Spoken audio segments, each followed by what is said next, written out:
Hi dears, welcome back to our channel Raseena Niyas. എല്ലാവർക്കും എൻ്റെ ചാനലിലോട്ട് സ്വാഗതം. അപ്പോൾ ആദ്യമായിട്ടാണ് എൻ്റെ ചാനൽ നിങ്ങൾ കാണുന്നതെങ്കിൽ എൻ്റെ ചാനൽ ഒന്ന് സബ്സ്ക്രൈബ് ചെയ്യുക, സപ്പോർട്ട് ചെയ്യുക, ലൈക്ക് ചെയ്യുക, ഷെയർ ചെയ്യുക. ഓക്കെ.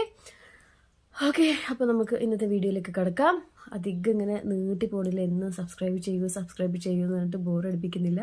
അതാണ് പെട്ടെന്ന് പറഞ്ഞു തരുന്നത് കേട്ടോ.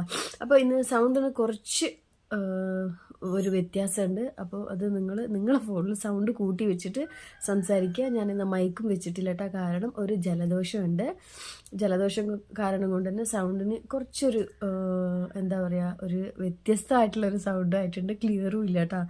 കാരണം ഇന്നലെ നമ്മൾ ഇവിടെ നാട്ടിൽ ഉറൂസായിരുന്നു കേട്ടോ.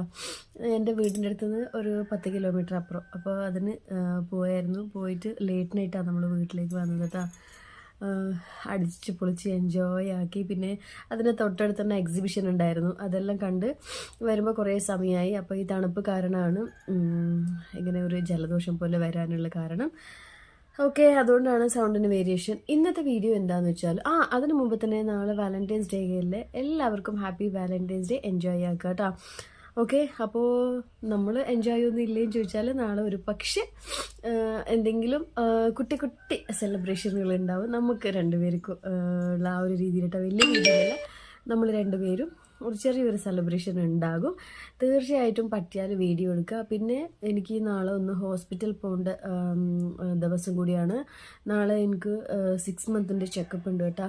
അപ്പോൾ ഞാൻ 5 മന്തിൻ്റെ അനോമലി സ്കാൻ അടക്കം കൊണ്ടുപോയിട്ട് ചെക്കപ്പ് ചെയ്തതാണ്. അതിൻ്റെ ശേഷം ഞാൻ ഹോസ്പിറ്റൽ പോയില്ല. ടാബ്ലറ്റ്സ് എല്ലാം ഉണ്ടായിരുന്നു, അതന്നെ കണ്ടിന്യൂ ചെയ്യാൻ പറഞ്ഞിട്ടുണ്ടായിരുന്നു. പിന്നെ 6 മന്തിൽ പോയാൽ മതി എന്ന് പറഞ്ഞപ്പോൾ ഇപ്പോൾ 6 മന്ത് ഒരു 10 ഡേയ്സും കൂടി കഴിഞ്ഞാൽ ഞാൻ 7ലേക്ക് റണ്ണിങ് ആവും. അപ്പോൾ അതിന് മുമ്പ് പോകാമെന്ന് വിചാരിച്ചു. പിന്നെ അതിൻ്റെ കൂടെ തന്നെ കുറച്ച് ഒരു മിനിറ്റ് കേട്ടോ.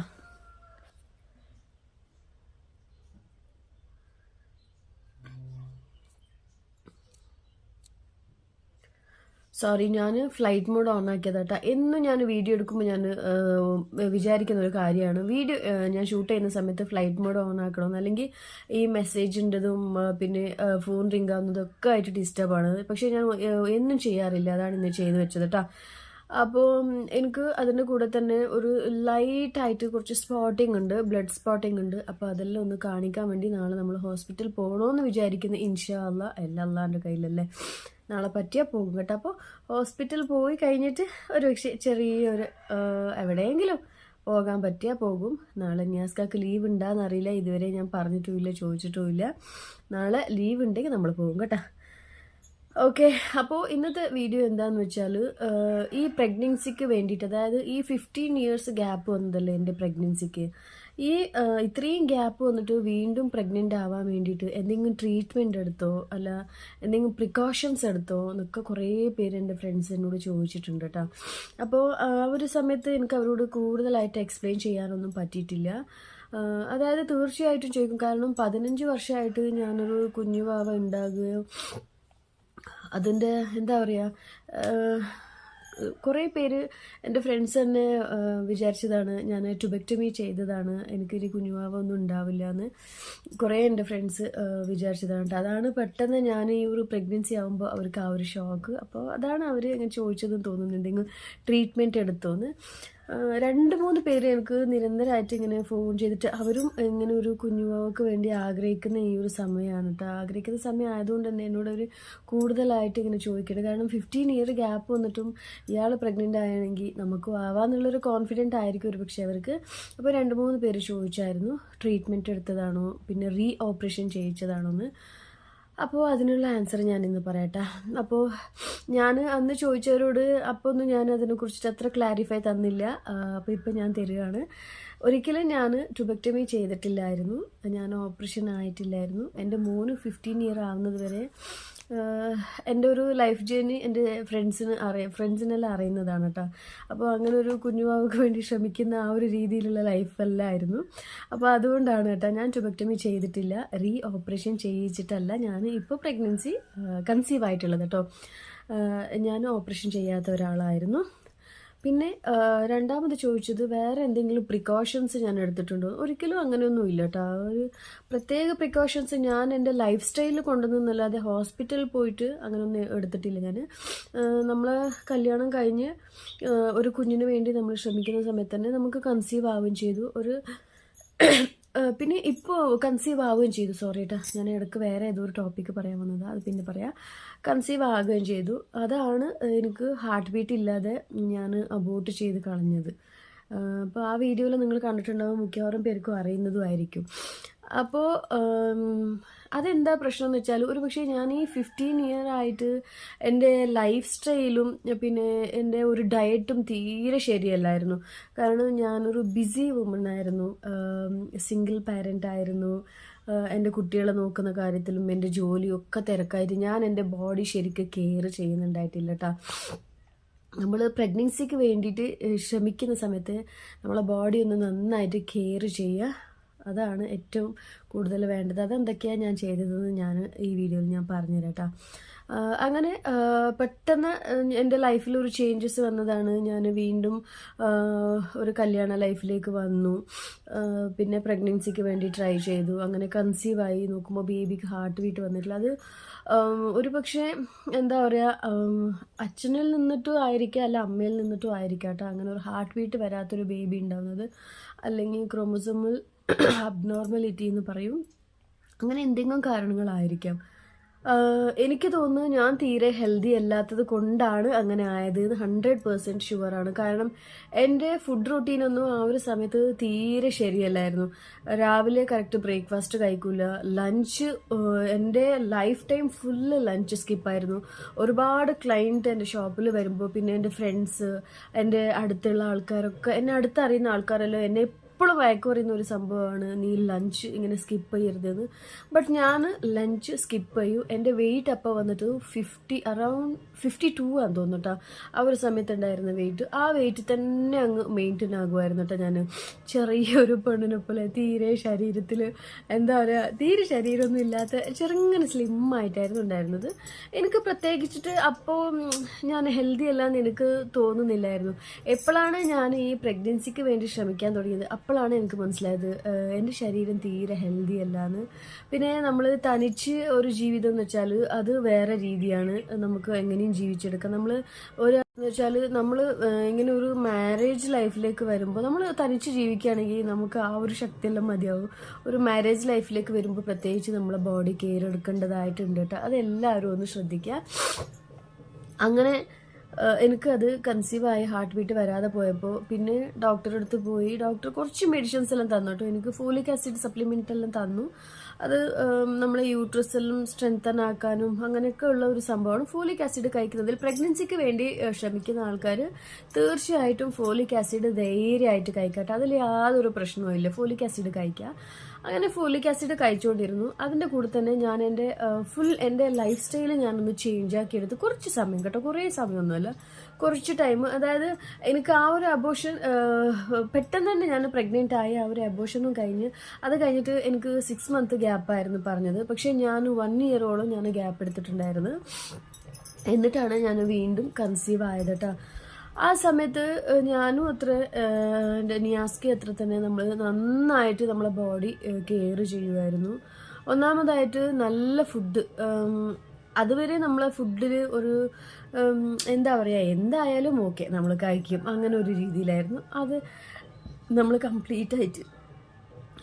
കംപ്ലീറ്റ് ആയി അവോയ്ഡ് ചെയ്തിട്ട് നമ്മൾ ഫുഡിൽ ഒരുപാട് മാറ്റങ്ങൾ വരുത്തി. നമ്മൾ യൂസ് ചെയ്യുന്ന ഓയിലിൽ ഒരുപാട് മാറ്റം വരുത്തി. നമുക്ക് ഓയിലൊന്നും അത്ര വലിയൊരു എന്താ പറയുക, ഇങ്ങനത്തതേ മേടിക്കാൻ പാടുള്ളൂ എന്നൊക്കെ അങ്ങനെയൊന്നും ഇല്ലായിരുന്നു. ഏത് ഓയിലാണോ കുക്കിംഗ് ഓയിൽ നമ്മളത് മേടിച്ച് യൂസ് ചെയ്യുന്നുണ്ടേ. പിന്നെ ഒരു കറക്റ്റായിട്ടുള്ള പ്രോപ്പറായിട്ടുള്ള ചേഞ്ച് കുക്കിംഗ് ഓയിലാണെങ്കിലും പിന്നെ നമ്മൾ കഴിക്കുന്ന ഭക്ഷണം ഒരുപാട് നമ്മൾ എന്താ പറയുക, ഒരു ഡയറ്റ് തന്നെ കംപ്ലീറ്റ് ആയിട്ട് നമ്മൾ നീറ്റായിട്ട് ഫോളോ ചെയ്തു. അതിൽ ഒരുപാട് വെജീസ് ഉൾപ്പെടുത്തുന്നുണ്ടായിരുന്നു, ഫ്രൂട്ട്സ് സലാഡ്. അതൊന്നും നമ്മുടെ ലൈഫിൽ ഇല്ലായിരുന്നു കേട്ടോ. കാരണം ഈ ഫ്രൂട്ട്സ് എല്ലാം നമ്മൾ ആ ചെറുതിൽ ജീവിച്ചു വന്ന ആ ഒരു റൊട്ടീനിലേ നമ്മൾ പോവുള്ളൂ അല്ലേ. ചോറും കറിയും ദോശ പിന്നെ എന്താ പറയുക ഇഡ്ഡലി ഇങ്ങനെയൊക്കെ തിന്നിട്ട് അങ്ങനെയായിരുന്നു. അതിൽ നമ്മൾ കാലറീസ് വേണോ അല്ല വൈറ്റമിൻസ് വേണോ അതൊന്നും നമ്മൾ ശ്രദ്ധിക്കുന്നുണ്ടായിട്ടില്ല കേട്ടോ. അപ്പോൾ എല്ലാവരും ഇത് ശ്രദ്ധിച്ചിട്ട് മാത്രമല്ല പ്രഗ്നൻസി ആവുന്നത്. ഒരു പക്ഷേ ഇപ്പോഴത്തെ ഈ ജനറേഷനിൽ എനിക്ക് തോന്നുന്നു മിക്കവാറും അങ്ങനെ ഒരു ശ്രദ്ധ വേണ്ടി വരും ഭക്ഷണത്തിൽ നിന്ന്. എന്നിട്ട് അങ്ങനെ ഒരു ഡയറ്റ് നീറ്റായിട്ട് കൊണ്ടുവന്നു. പിന്നെ റെഗുലറായിട്ട് എക്സസൈസ് ആക്കുമായിരുന്നു. അത് ഞാനാണെങ്കിലും നിയാസ്കാണെങ്കിലും നല്ലോണം എക്സസൈസ് ചെയ്തിട്ടുണ്ട്. പിന്നെ അത് കഴിഞ്ഞിട്ട് എന്താണെന്ന് വെച്ചാൽ നമ്മൾ ഈ ഡ്രൈ ഫ്രൂട്ട്സും നട്ട്സും അങ്ങനത്തെ എല്ലാം ഒരുപാട് നമ്മളെ ഫുഡിൽ ഇൻക്ലൂഡ് ചെയ്തിട്ടുണ്ട്. അതിനൊരു സമയമായിരുന്നു നൈറ്റ് ടൈം ഇത്ര ഡ്രൈ ഫ്രൂട്ട്സ് കഴിക്കുക എന്നൊക്കെ അങ്ങനെ ഒരു രീതിയിൽ കൊണ്ടുവന്നു കേട്ടോ. അപ്പോൾ ഒരുപാട് പേര് ചോദിച്ചിട്ടുണ്ട് നിങ്ങൾ എന്താ ട്രീറ്റ് എടുത്തത്. നമ്മൾ ട്രീറ്റ് ഒന്നും എടുക്കാൻ പോയില്ല ഹോസ്പിറ്റലിൽ കേട്ടോ. പിന്നെ ഒരു ടെസ്റ്റ് ചെയ്തായിരുന്നു, അത് നിയാസ്കക്ക് വേണ്ടിയുള്ളൊരു ടെസ്റ്റായിരുന്നു. ആ ടെസ്റ്റിലും കുറച്ചൊരു ലോ കാണിക്കുന്നുണ്ടായി. അതും നിയാസ്ക ഒരുപാട് എക്സസൈസും പിന്നെ ഈ ഡയറ്റിൽ തന്നെ നിയാസ്ക റെഡിയാക്കിയിട്ടുള്ളത് കേട്ടോ. നമ്മൾ ഒരുപാട് മെഡിസിൻ എടുക്കാൻ പോയിട്ടില്ല. പിന്നെ അത് കഴിഞ്ഞിട്ട് പ്രോപ്പറായിട്ടുള്ള എക്സസൈസ് തന്നെ നമ്മൾ നിരന്തരമായിട്ട് നൈറ്റ് നമ്മൾ ഫുഡ് കഴിച്ചിട്ട് നമ്മൾ ഒരു അരമണിക്കൂറിൽ മുകളിൽ 3/4 മണിക്കൂർ നമ്മൾ വാക്ക് ചെയ്യുമായിരുന്നു രണ്ടുപേരും. പിന്നെ രാവിലെ റെഗുലറായിട്ട് എക്സസൈസ് ചെയ്യുമായിരുന്നു. അതുപോലെ തന്നെ എന്താ പറയുക ഹെൽത്തി ആയിട്ടുള്ള കുറേ ഡ്രിങ്ക്സ് എടുക്കുമായിരുന്നു, ജിഞ്ചർ വാട്ടർ. പിന്നെ അങ്ങനെ ഒരുപാട് വാട്ടേഴ്സ് ഉണ്ട്. അതെല്ലാം നിങ്ങൾ യൂട്യൂബിൽ സെർച്ച് ചെയ്താൽ മതി. നമ്മളെ ബാഡ് കൊളസ്ട്രോളിനെല്ലാം ഇല്ലാതെ ആക്കുന്ന ഒരുപാട് ഹെൽത്തി ആയിട്ടുള്ള ഡ്രിങ്ക്സ് ഉണ്ട്. ആ ഡ്രിങ്ക്സൊക്കെ നമ്മൾ എടുക്കുമായിരുന്നു. പിന്നെ എന്നിട്ടും നമ്മൾ ശ്രമിച്ചിട്ടുണ്ട് കേട്ടോ. ഈ ഒരു എക്സസൈസ് റൊട്ടീനും പിന്നെ എന്താ പറയുക നമ്മളെ ഈ ഫുഡ് റൊട്ടീനും ഒക്കെ അതിൻ്റെ നടുക്ക് കൂടെ നമ്മൾ പ്രഗ്നൻസിക്ക് ഒരുപാട് പ്രാവശ്യം ശ്രമിച്ചിട്ട് നമുക്ക് 2-3 മാസം നമുക്ക് നെഗറ്റീവ് തന്നെയാണ് വന്നത്. ആ 3 മാസം നമ്മൾ ശ്രമിച്ചിട്ട് നമുക്ക് നെഗറ്റീവാണ് വന്നിട്ടുണ്ടായിരുന്നത് കേട്ടോ. അത് എന്ത് കാരണം കൊണ്ടാന്ന് വെച്ചാൽ എൻ്റെ ഓവറായിട്ടുള്ള ഒരു ടെൻഷനായിരുന്നു. കാരണം പീരിയഡ്സിൻ്റെ ആ ഡേറ്റ് എത്തുന്ന സമയത്ത് ഓവറായിട്ട് ഇങ്ങനെ ഓവർ തിങ്കിങ് ആണ് ഞാൻ. ഭയങ്കര പ്രഷറിട്ട് തിങ്കിങ് ആണ് ഞാൻ. അയ്യോ ഈ പ്രാവശ്യം കൺസീവ് ആവോ അല്ല എന്തായിപ്പോ ഇങ്ങനെയൊക്കെ ഒരു ടെൻഷനിൽ തന്നെ എനിക്ക് പീരിയഡ്സ് വന്നു പോകുന്നുണ്ടായിരുന്നു. അപ്പോൾ എൻ്റെ ഫ്രണ്ട്സിനോട് പറയാനുള്ളത് അങ്ങനെ നിങ്ങൾ ടെൻഷൻ അടിക്കാതിരിക്കുക കേട്ടോ. പോസിറ്റീവ് തിങ്കിങ് മാത്രം വെക്കുക മൈൻഡിൽ. പിന്നെ അതുപോലെ തന്നെ ഒരുപാട് ഞാൻ നന്നായി പോസിറ്റീവ് തിങ്കിങ്ങിലേക്ക് മാത്രം വരാൻ തുടങ്ങി. വേണ്ടാത്തത് ഇങ്ങനെ ചിന്തിക്കാൻ നിൽക്കില്ല. അയ്യോ അങ്ങനെയാവോ ഇങ്ങനെയാവോ അങ്ങനെയൊന്നും ഞാൻ ചിന്തിക്കാൻ നിൽക്കില്ലായിരുന്നു കേട്ടോ. പിന്നെ അത് കഴിഞ്ഞിട്ട് വേറെ എന്താ കൂടുതൽ ഹാപ്പി ആയിട്ട് നിൽക്കാൻ നമ്മൾ ശ്രമിച്ചിട്ടുണ്ട്. കാരണം നമ്മുടെ ആ ഒരു സമയത്ത് അതായത് നിങ്ങൾക്കറിയാമല്ലോ നമുക്ക് ഓവുലേഷൻ ഡേയ്സ് അതെല്ലാം ഇപ്പോൾ മിക്കവാറും ഈ പ്രഗ്നൻസിക്ക് വേണ്ടി ശ്രമിക്കുന്ന ആൾക്കാർ അറിഞ്ഞിരിക്കുന്ന കാര്യമാണ്. ഞാൻ പ്രത്യേകിച്ച് പറയേണ്ട ആവശ്യമില്ല. ഓവുലേഷൻ സമയത്തെല്ലാം നമ്മൾ ശരിക്കും ഹാപ്പി ആയിട്ട് ഇരിക്കാൻ 2 പേരും ശ്രമിച്ചിട്ടുണ്ട്. അന്നെല്ലാം ഫുഡിന് നന്നായിട്ട് കെയർ ചെയ്യുമായിരുന്നു. പിന്നെ വേറൊരു സംഭവം എന്ന് വെച്ചാൽ ഞാൻ പീരിയഡ്സ് ആവുന്നതിനും ഒരു 5 ദിവസം മുമ്പേ എൻ്റെ കുളിക്കുമ്പോൾ ഹെഡ് വാഷ് ചെയ്യുന്നത് ഞാൻ നിർത്തിയായിരുന്നു കേട്ടോ. അത് എനിക്ക് എൻ്റെ ഒരു ഫ്രണ്ട് പറഞ്ഞു തന്ന ഒരു മെത്തഡാണ്. അതായത് നമ്മൾ പീരിയഡ്സ് ആവാൻ ഇനി ഒരു 5 ഡേയ്സ് ഉണ്ടെന്ന് വെച്ചാൽ നമ്മളെ ഹെഡ് വാഷ് ചെയ്യാതിരിക്കുക, മേലെല്ലാം കുളിക്കുക, തല നമ്മൾ കുളിക്കാതിരിക്കുക. അങ്ങനെ ഒരു മെത്തഡ് ഞാൻ ഫോളോ ചെയ്തിട്ടുണ്ട്. ഞാൻ ചെയ്തതാണ് ഞാൻ നിങ്ങൾക്ക് പറഞ്ഞു തരുന്നത് കേട്ടോ. തീർച്ചയായിട്ടും അങ്ങനെ ഞാൻ ഫോളോ ചെയ്തിട്ടുണ്ട്. എനിക്ക് ഞാൻ പറഞ്ഞില്ലേ നമുക്ക് കൺസീവ് ആവാതെ കുറേ ട്രൈ ചെയ്തിട്ടൊന്നും അല്ല. പക്ഷേ ഒരിക്കൽ നമുക്ക് ഹാർട്ട് ബീറ്റ് വരാതെ ആയപ്പോൾ നമുക്ക് ഉള്ളിൽ ഒരു ജാതി ടെൻഷൻ വരാൻ തുടങ്ങി. എന്താ ഇങ്ങനെ ആയിപ്പോയത് പിന്നെ അതിനു വേണ്ടി ശ്രമിക്കലായിപ്പോയി കേട്ടോ. പിന്നെ ഡോക്ടർ നമുക്കൊരു 2-3 പ്രാവശ്യം പറഞ്ഞായിരുന്നു നോൺ വെജ് കംപ്ലീറ്റ് ആയിട്ട് അവോയ്ഡ് ചെയ്യാൻ വേണ്ടിയിട്ട്. അങ്ങനെ നിയാസ്കക്ക് കുറച്ച് സ്കിപ്പ് ചെയ്യാനും ബുദ്ധിമുട്ടായിരുന്നു നോൺ വെജ്. പക്ഷേ എന്നാലും നമ്മളൊരു 6 മന്തോളം നോൺ വെജ് നന്നായിട്ട് അവോയ്ഡ് ചെയ്തിട്ടുണ്ട്. നിയാസ്കക്ക് ഞാൻ തീരെ കൊടുക്കില്ലായിരുന്നു കേട്ടോ. നമ്മൾ ബോഡി ഹീറ്റാവുന്ന ഭക്ഷണം കൂടുതൽ കഴിക്കാതിരിക്കുക എന്നതാണ് അതിൻ്റെ ഒരു യാഥാർത്ഥ്യം. അങ്ങനെ അത് കുറച്ച് കൺട്രോൾ ചെയ്തായിരുന്നു. പിന്നെ ഞാൻ പറഞ്ഞില്ലേ ഈ ഒരു ഹെഡ് വാഷിൻ്റെത് അതും ഞാൻ ഫോളോ ചെയ്തായിരുന്നു. പിന്നെ അത് കഴിഞ്ഞിട്ട് ഇപ്പോൾ നമ്മൾ ആ ഒരു കൺസെപ്ഷൻ നടന്നിട്ടുണ്ട് എന്നുള്ള നമുക്കൊരു മനസ്സിൽ തോന്നൂല ഇപ്രാവശ്യം ഉണ്ടാവുമെന്ന്. അങ്ങനെ തോന്നുകയാണെങ്കിൽ കൂടുതലായിട്ട് നിങ്ങൾ ചെയ്യുന്ന എക്സസൈസുകൾ അധികം വെയിറ്റ് എടുത്തിട്ടുള്ള എക്സസൈസുകൾ ഒന്ന് വെയിറ്റ് എടുത്തിട്ടുള്ളത് എന്നല്ല, മൊത്തത്തിൽ ആ ഒരു പീരിയഡ്സ് വരാനുള്ള 10 ഡേയ്സ് ഉണ്ടല്ലോ, ഇനിയിപ്പോൾ ഒരു 10 ദിവസം നമുക്ക് പീരിയഡ്സ് വരുമെന്ന് തോന്നുന്നില്ലേ, ആ ഒരു സമയത്ത് നിങ്ങൾ എക്സസൈസ് കംപ്ലീറ്റ് ആയിട്ട് കുറവാക്കുക കേട്ടോ. എക്സസൈസും വാക്കും ഒക്കെ കംപ്ലീറ്റ് ആയിട്ട് കുറവാക്കുക. അതുപോലെ തന്നെ നന്നായിട്ട് ഹീറ്റുള്ള എന്താ പറയുക ജ്യൂസസ് ആണെങ്കിലും ഭക്ഷണ പദാർത്ഥങ്ങളാണെങ്കിലും നിങ്ങൾ കൂടുതൽ കുറവാക്കുക. അതായത് ഈ ചിക്കന്, ഡ്രൈ ഫ്രൂട്ട്സും നല്ല ഹീറ്റാണ്, കൂടുതൽ തിന്നാൽ ഭയങ്കര ഹീറ്റാണ് കേട്ടോ അത്. അപ്പോൾ ഡ്രൈ ഫ്രൂട്ട്സ്, പിന്നെ അങ്ങനെ ഹീറ്റുള്ള വസ്തുക്കൾ നിങ്ങൾക്ക് കുറേ അറിയാം, നിങ്ങളുടെ വീട്ടിൽ നിങ്ങൾക്ക് പരിചയപ്പെടുത്തി തന്നിട്ടുണ്ടാവും. അങ്ങനെയുള്ള ഹീറ്റുള്ള വസ്തുക്കളൊക്കെ ഒരുപാട് കുറവാക്കുക. അതുപോലെ തന്നെ എക്സസൈസ് കംപ്ലീറ്റ് ആയിട്ട് അവോയ്ഡ് ചെയ്യുക ഈ ഒരു 10 ദിവസം. പിന്നെ അതിനുള്ള ആ ഒരു പ്രഗ്നൻസിക്ക് വേണ്ടിയുള്ള എക്സസൈസസ് ഉണ്ട്, അത് വേണമെങ്കിൽ നിങ്ങൾ യൂട്യൂബിൽ സെർച്ച് ചെയ്തിട്ട് ചെയ്യാട്ടോ, കുഴപ്പമില്ല. അതായത് കൺസീവ് കറക്റ്റായിട്ട് നടക്കാനുള്ള, ആ ഒരു യൂട്രസിൽ പറ്റിപ്പിടിച്ച് നിൽക്കാനുള്ള ഒരു ശക്തി കൊടുക്കാനും ബ്ലഡ് സർക്കുലേഷൻ ഇംപ്രൂവ് ആവാൻ വേണ്ടിയിട്ടുള്ള എക്സസൈസസ് ഉണ്ട്. അത് നിങ്ങൾക്ക് വേണമെങ്കിൽ യൂട്യൂബിൽ നിങ്ങൾക്ക് സെർച്ച് ചെയ്തിട്ട് നിങ്ങൾക്ക് വേണമെങ്കിൽ അത് ചെയ്യാം. പിന്നെ അതിൻ്റെ കൂടെ നിങ്ങൾ വെയിറ്റ് ഒന്നും എടുക്കാതിരിക്കുക. അതായത് ഇപ്പോൾ ആദ്യത്തെ ഒരു വാവയുണ്ട്, അല്ല അടുത്ത വീട്ടിലൊരു വാവയുണ്ട്, അല്ല നിങ്ങളെ വീട്ടിൽ തന്നെ വേറൊരു വാവയുണ്ട്, ആ വാവനെയൊന്നും നിങ്ങൾ കുഞ്ഞു മക്കളൊന്നും ഇങ്ങനെ പൊക്കി എടുക്കാതിരിക്കുക കേട്ടോ. പിന്നെ അതുപോലെ തന്നെ ബക്കറ്റുകളിൽ വെള്ളം എടുക്കാതിരിക്കുക. ഈ ഒരു 10 ദിവസം കംപ്ലീറ്റ് ആയിട്ട് നന്നായിട്ട് നിങ്ങൾ ഹാപ്പി ആയിട്ട് കൺസീവ് ആയി എന്ന് വിചാരിച്ചിട്ട് നിങ്ങൾ കഴിയുക.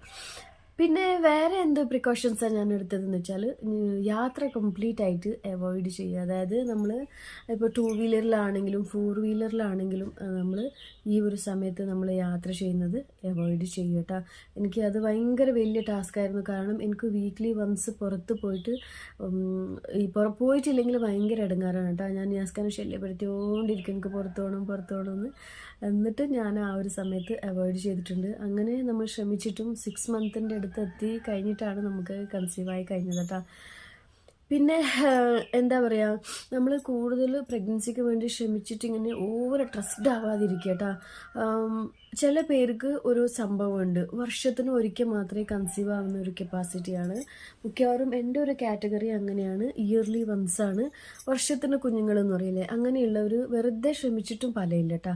ഒരു വർഷം വരെ കാത്തിരിക്കുക. അപ്പോൾ ഈ ഒരു വർഷം നിങ്ങൾക്ക് കൺസീവായി, ആ ഡേറ്റ് കൺസീവായിട്ട് നിങ്ങൾക്ക് എന്തെങ്കിലും പ്രശ്നങ്ങളായി, അത് ഒരു പക്ഷേ അബോർഷനായി പോയി, അല്ല വേറെ എന്തെങ്കിലും പ്രശ്നം കൊണ്ട് പോയി എന്നൊക്കെ ഉണ്ടെങ്കിൽ നിങ്ങൾ കൂടുതൽ ഇങ്ങനെ ശ്രമിച്ച് നിന്നിട്ടില്ല എന്ന് ടെൻഷൻ അടിക്കാതിരിക്കുക. കാരണം ചില പേർക്ക് ഒരു വർഷത്തിൽ ഒരിക്കലാണ് കുഞ്ഞുങ്ങൾ ഉണ്ടാകുക. എന്ന് വെച്ചാൽ നമ്മളെ മുതിർന്നവർ പറയുന്നത് കേട്ടിട്ടില്ല, കുഞ്ഞുങ്ങളാണ്, കുട്ടിക്ക് 1 വർഷം ആകുമ്പോഴത്തേക്ക് രണ്ടാമതും കൺസീവ് ആയത്. പിന്നെ ചില പേര് 3 വർഷത്തിന് പ്രഗ്നൻ്റ് ആവുന്ന ആൾക്കാരുണ്ടാവും.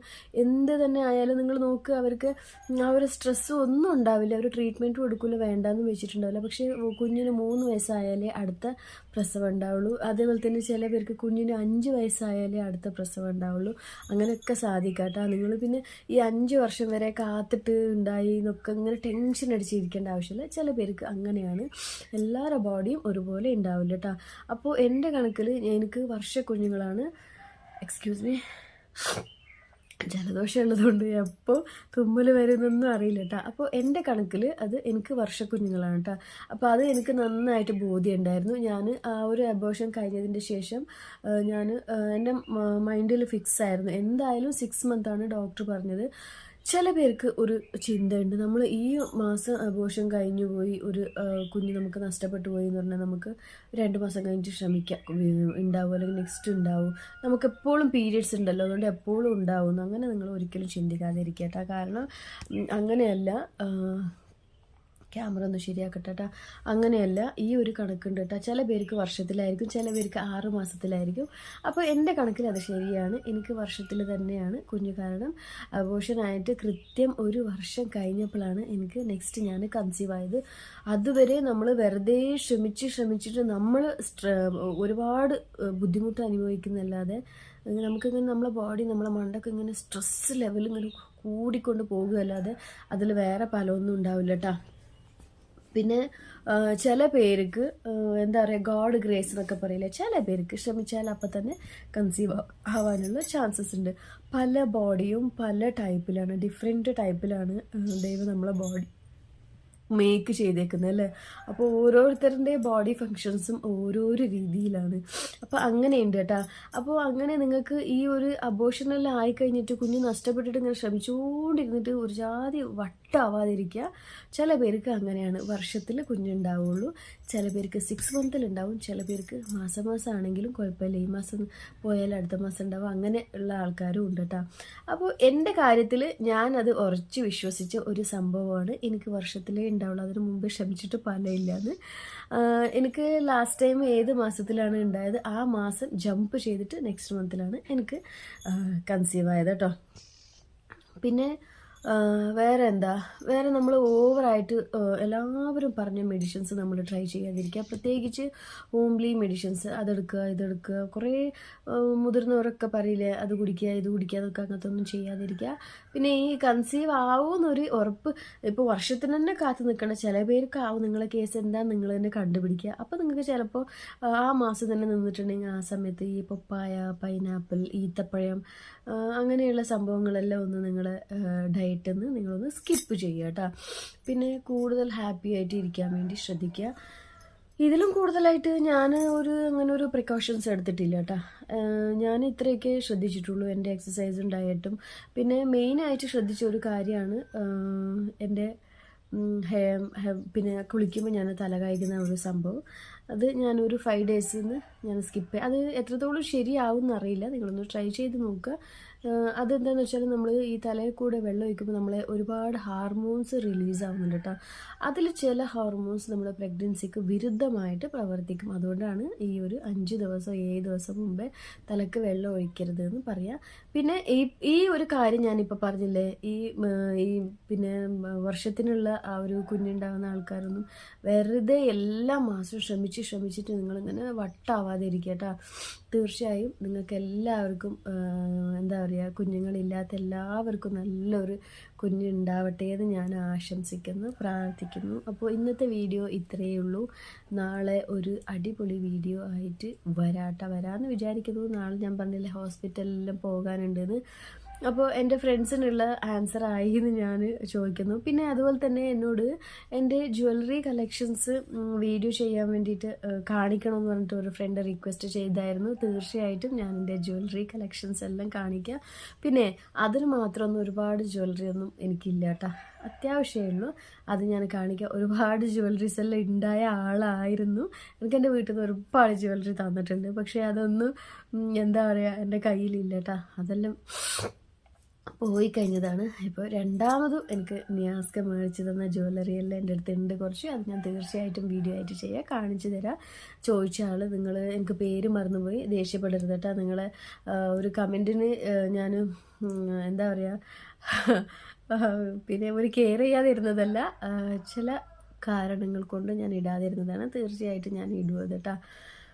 ഓക്കെ, അപ്പോൾ ഇന്നത്തെ വീഡിയോ ഇത്രയേ ഉള്ളൂ. അടുത്ത് പ്രഗ്നൻസി മൂഡ് സ്വിങ്സ് എങ്ങനെയാണെന്ന് ഒരാൾ ചോദിച്ചിട്ടുണ്ട്, ഉണ്ടോ അത് കാണിക്കാറുണ്ടോ എന്ന്. തീർച്ചയായിട്ടും ഉണ്ട്, അത് ഞാൻ അടുത്ത വീഡിയോ ആയിട്ട് ചെയ്യാം. അപ്പോൾ ഇന്നത്തെ വീഡിയോ ഇത്രയേ ഉള്ളൂ. എല്ലാവരും ലൈക്ക് ചെയ്യുക, ഷെയർ ചെയ്യുക, സബ്സ്ക്രൈബ് ചെയ്യുക. Bye, take care.